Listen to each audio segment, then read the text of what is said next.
अस्सलाम वालेकुम एवरीवन, उम्मीद है कि आप सब लोग खैर खैरियत से होंगे। सर मैंने लास्ट क्लास में आपको सेल ऑन रिटर्न बेसिस का एक कॉन्सेप्ट दिया था जिसमें हमने ये सीखा था कि भाई अगर आपने ये मस्ती की है कि आपने कहा कि भाई अगर आप चाहें तो ये माल वापस कर दीजिएगा with in a stipulated period of time, तो आप अपने आप से दो सवाल पूछेंगे वेदर कि जो आपने ऑफ़र की है वो रिटर्न्स प्रोजेक्टेबल है या नहीं है। If you are saying that these returns are projectable then you will say कि भाई प्रोजेक्टेबल में भी क्या है।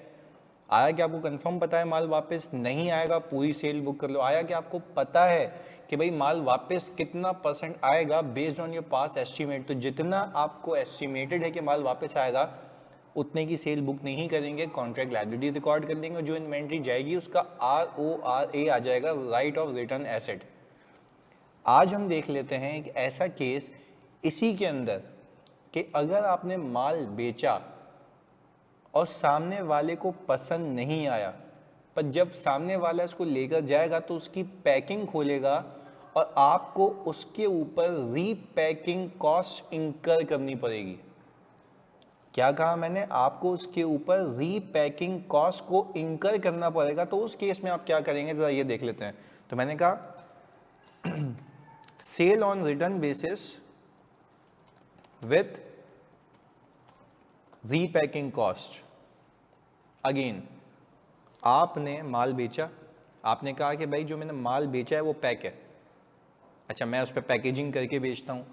जब वो माल यहाँ से लेकर गया तो उसने खोल के देखा, आपने तो वारंटी दी है ना, हमने कहा कि भाई नहीं पसंद आया तो वापस, मैं ये नहीं कहता कि डिफेक्टेड हो, कोई वारंटी नहीं है, ये है कि नहीं समझ आया तो वापस कर देना। तो जब वो खोल के उसने देखा तो उसके ऊपर लेट से मैं कह रहा हूँ 2 रुपये की पैकिंग कॉस्ट लगी हुई थी। तो क्या मैं कह सकता हूँ जब माल वापस आएगा तो मुझे 2 रुपये वापस इंकर करने पड़ेंगे। तो उस केस में अकाउंटिंग क्या होगी ज़रा वो सीख लेते हैं। अगेन रिपीट कर रहा हूँ, सेल ऑन रिटर्न है, आपने 2 रुपये की पैकिंग कॉस्ट जो लगाई हुई थी वो कैपिटलाइज की हुई थी, जाहिर सी बात है।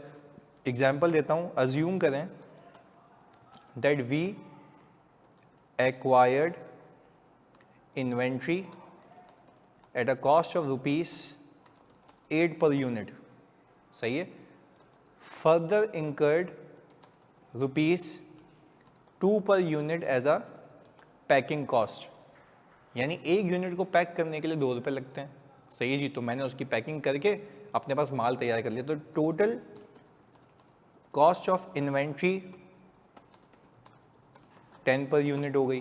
कैपिटलाइज कर लिया ना डायरेक्टली एट्रीब्यूटेबल, हमने पीपी में उसको पीपी बोल रहा हूँ, इन्वेंट्री में डाल दिया। अच्छा जब इन्वेंट्री में डाल दिया तो आपने टेक्निकली एक एंट्री बनाई होगी मेरे बच्चों, इन्वेंट्री डेबिट कैश क्रेडिट, कितने से?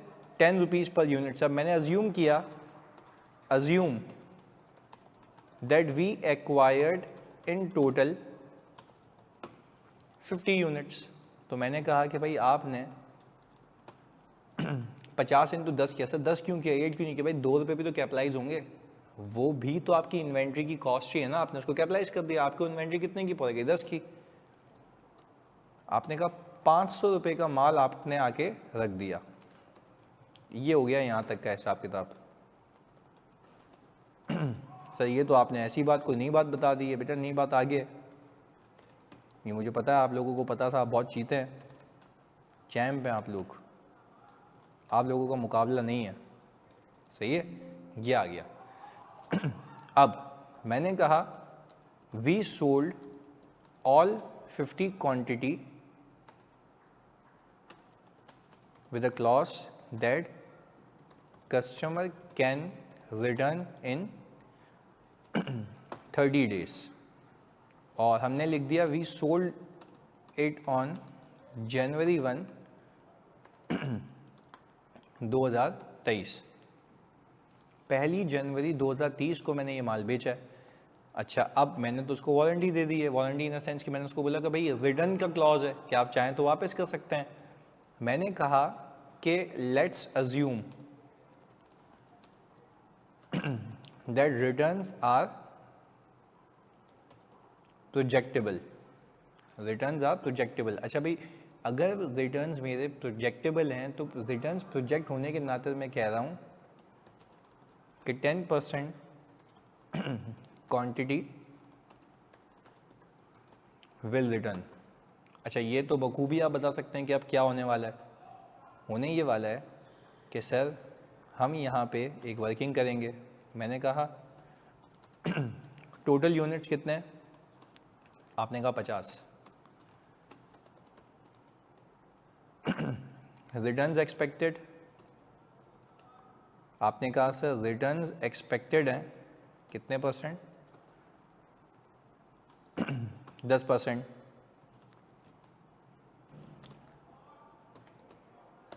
हमने कहा सर ये आ गया 45। मैं कह रहा हूँ 45 की सेल बुक होनी चाहिए। बहुत ही सुकून और तामुल से देखिएगा, बहुत ही अहम कॉन्सेप्ट है, बहुत फोकस होके। मैंने कहा सर सेल्स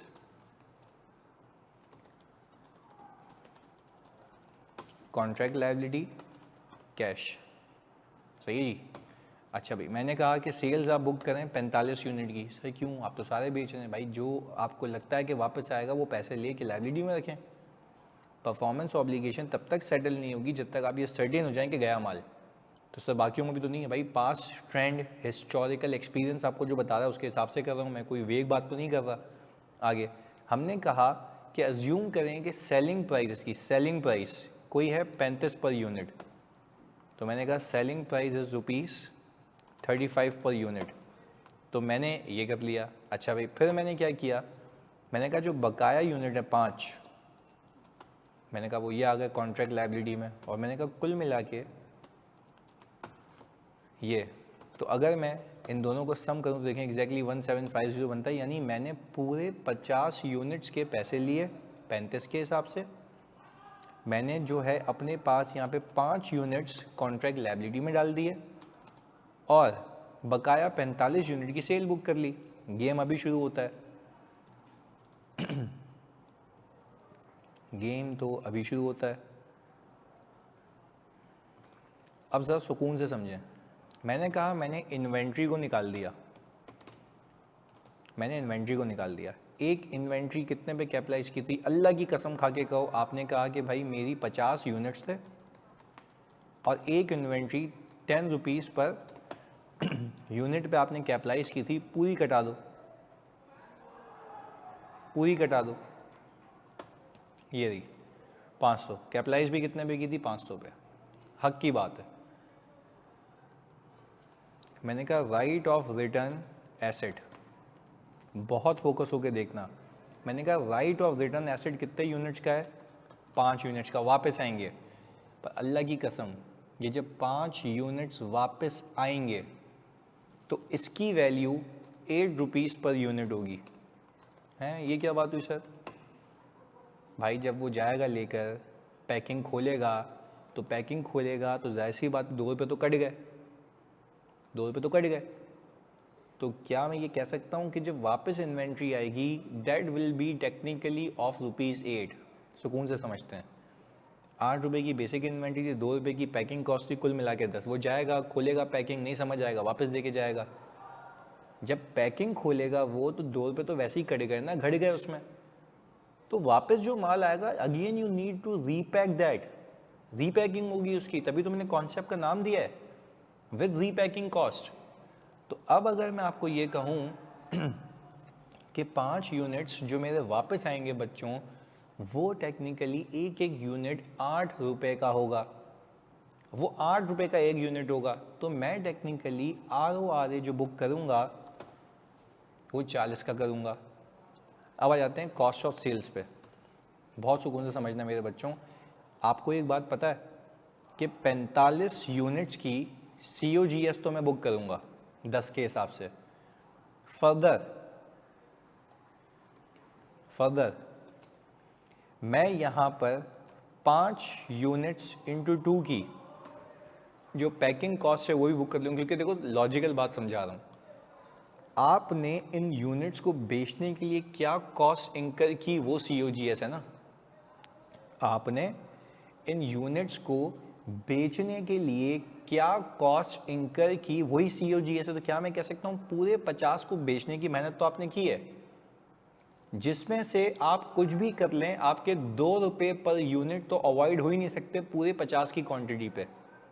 तो मैंने पता है क्या किया, आसान भाषा में 50 के 50 यूनिट को 10 से आउट किया जितने पे कैपिटलाइज किए हुए थे, उसमें से कहा 5 यूनिट 8 रुपये पे वापस आ सकते हैं, तो बकाया जो 5 यूनिट पे 2 रुपये हैं वो तो खर्चा हो गया, अनअवॉइडेबल कॉस्ट, वो मैंने COGS में मार दी है। लॉजिकल सी बात है। तो कुल मिला के मेरी COGS जो बनती है वो 45 इंटू 10 प्लस 5 इंटू 2, तो ये आ गया। अब मैं इन दोनों को सम करूँ तो देखो एग्जैक्टली ये 500 की इक्वल, यानी टेक्निकली मैंने अपनी 500 की इन्वेंट्री निकाली, मैंने कहा जिसमें से 5 यूनिट 8 रुपये के हिसाब से वापस आएंगे, बकाया 45 यूनिट गए, COGS बुक हो गई, और बकाया जो 5 यूनिट पे 2 रुपये हैं वो खर्च हो गए, तो COGS में डाल दिया। That was the very technical part that you need to understand by breaking it into the chunks, जो मैंने अभी आपको सिखा दिया। बात क्लियर है? ये जाते वक्त की एंट्री है, यहाँ तक भेजा खुला रखना है, सही है। तो हमने कहा कि भाई ये तो जाते वक्त की एंट्री हो गई। अब वापसी की कहानी देखते हैं। Case 1, assume that actual 5 goods returned। Assume कर रहा हूं कि एक्चुअल में 5 गुड्स वापस आ गए जो मैंने प्रोजेक्ट किए थे। तो मैंने कहा सर आ जाएं जी। एक्चुअल में 5 गुड्स वापस आ गए। मैंने कहा सर पैसे तो मैं लेके ही बैठा हूँ, पैसे तो मैं लेके ही बैठा हुआ था, अब मैं करूँगा कॉन्ट्रैक्ट लायबिलिटी को डेबिट। कितने यूनिट्स बच्चों, कितने यूनिट्स मेरी जान मेरे बच्चों, कितने यूनिट्स? 5 यूनिट्स। 5 यूनिट्स जो मैं लेकर बैठा हुआ था उसके पैसे मैं बोलूँगा भाई चलो अब लायबिलिटी को ख़त्म करें। कितने की प्राइस सेट हुई थी? 35 की। ये देखो 175, ये रही। ये कॉन्ट्रैक्ट लायबिलिटी मैं हाईलाइट कर रहा हूँ आपके सामने मेरी जान मेरे बच्चों, ये रही 175 जो मैंने लायबिलिटी क्रिएट की थी, that I am finishing it. मैंने बोला ख़त्म कर दो उसको। मैंने कहा भाई प्लीज़ सर अपने पैसे वापस ले जाएं, आपकी बड़ी मेहरबानी, आपने मुझे पैसे दिए थे, क्योंकि मेरा क्लॉज था, मैं पाबंद हूँ इस चीज़ का, मैं आपको पैसे वापस दे रहा हूँ, दे दिए मैंने। ये कहानी ख़त्म हो गई, लायबिलिटी ख़त्म। तो सेल भाई जितनी थी वो हो चुकी थी बुक। एक्चुअल एक्सपेक्टेड और जो एक्चुअल हुआ है वो दोनों सेम है, जो प्रोजेक्ट किया था वो एक्चुअलाइजेशन में सेम हो गया, दैट्स इट। तो यहाँ पे एक आसानी हो गई आगे। फिर मैंने कहा सर अब मुझे बताएं कि आपने जो राइट ऑफ रिटर्न बुक किया था कितने यूनिट्स का किया था? सर आपने बोला 5 यूनिट्स का। 5 को मैंने मल्टीप्लाई किया, 5 को मैंने मल्टीप्लाई किया किससे? सर आपने कहा 5 को आपने मल्टीप्लाई किया 8 से। क्यों सर 8 से? भाई जब इन्वेंट्री वापस आएगी वो 8 भी आएगी ना, तो राइट ऑफ रिटर्न भी इतने का ही बुक किया था। ये हो गया। तो सर बाकी वापस से खर्चा करना पड़ेगा। तो सर वो जो पहले किया हुआ था भाई वो तो गया, तो खर्च हो गया, एक्सपेंस आउट हो गया, COGS में चार्ज कर लिया, कॉस्ट ऑफ सेल दी थी वो टेक्निकली बेचने के लिए लाजमी था। चलें जी, हमने कहा फिर इन्वेंट्री डेबिट कैश क्रेडिट कितने से? अच्छा मैं यहाँ पे ये भी कर लेता हूँ, 5 इंटू 8, यह है 5 इंटू 35, और ये 5 इंटू 2, 5 इंटू 2 आ गया। फिर खर्चा हुआ, यानी this is your additional cost that will be capitalize. अब ये बिकेगा तो COGS में चले आएगा। पहला केस आई होप आपको क्लियर होना चाहिए इतनी डिटेलिंग के बाद। चलें जी, अब दूसरा केस, हर एक चौरंगी से गुजारूंगा ताकि आप सही जगह पे जाकर पहुंचें।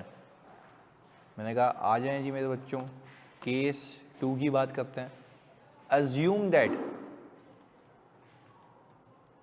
assume that no goods returned, कोई भी माल वापस नहीं आया। बेहतरीन केस, बेहतरीन केस। आप ज़रा देखें, मैंने कहा जब कोई माल वापस नहीं आया तो कॉन्ट्रैक्ट लायबिलिटी जो बुक की थी, मैंने कहा बेटा पैसे वापस नहीं दूंगा, सेल्स बुक करूंगा। ये सेल्स बुक हो गई, ऐसी बात है, अर्न कर लिया मैंने भाई, नहीं आया स्टिपुलेटेड टाइम में। अब अगर 30 दिन बाद आता है तो निकल यहाँ से भाई, कहानी ख़त्म, सेल्स बुक हो जाएगी। अच्छा अब हमने कहा राइट ऑफ रिटर्न एसेट मैंने 40 का बुक किया था। सर आप बुक कर लें, कॉस्ट ऑफ सेल्स 40 की। सर ये क्या बात हुई, 10 की इन्वेंट्री भाई 2 रुपये पहले ही चार्ज हो चुके हैं। वो तो एनी हाउ अनअवॉइडेबल कॉस्ट थी, वो तो हो गई, बेचने के लिए लाजमी थी। अब चाहे वापस आए या बिक जाए तो बकाया COGS में चार्ज हो गया, कहानी खत्म। बात क्लियर है मेरे बच्चों? तो ये हो गया केस नंबर 2। अब केस नंबर 3 पे आते हैं। अज्यूम दैट 8 यूनिट्स रिटर्न, जितना आपने एक्सपेक्ट किया था उससे ज़्यादा, जितना आपने एक्सपेक्ट किया था उससे ज़्यादा। हमने कहा सर कोई मसले वाली बात नहीं है। पहले तो आपने जो कॉन्ट्रैक्ट लायबिलिटी बुक की हुई थी 5 की, उसका पैसा दे दें, उसका पैसा दे दें। कितना? 175। सही है जी। फिर आपने कहा सर वाई नॉट हम इसको एक साथ एंट्री देखें। अब आपने 5 यूनिट्स का पैसा नहीं देना है, 8 का देना है। 5 यूनिट्स का पैसा नहीं, 8 का देना। तो मैंने कहा कि भाई अगर मैं 8 को 35 से करूँ तो 280 वापस करना है। 5 की तो सेल्स बुक ही नहीं की थी, बाकी सेल्स का रिवर्सल है। 3 इंटू 35, मैंने कहा 3 इंटू 35 105, इन्हें को सम करूँ तो एग्जैक्टली 280 बनता है। सेल्स का मामला साइड में हो गया, यानी पैसे दे दो उसको, कॉन्ट्रैक्ट लायबिलिटी जितनी बुक की थी खत्म करो, यानी this is no more liability. और बकाया जो पैसे दिए वो सेल्स की रिवर्सल की मद में दिए, गलत बुक की थी रिवर्स कर रहा हूँ, क्या कर सकता हूँ। अब आ जाए ज़रा इस पे,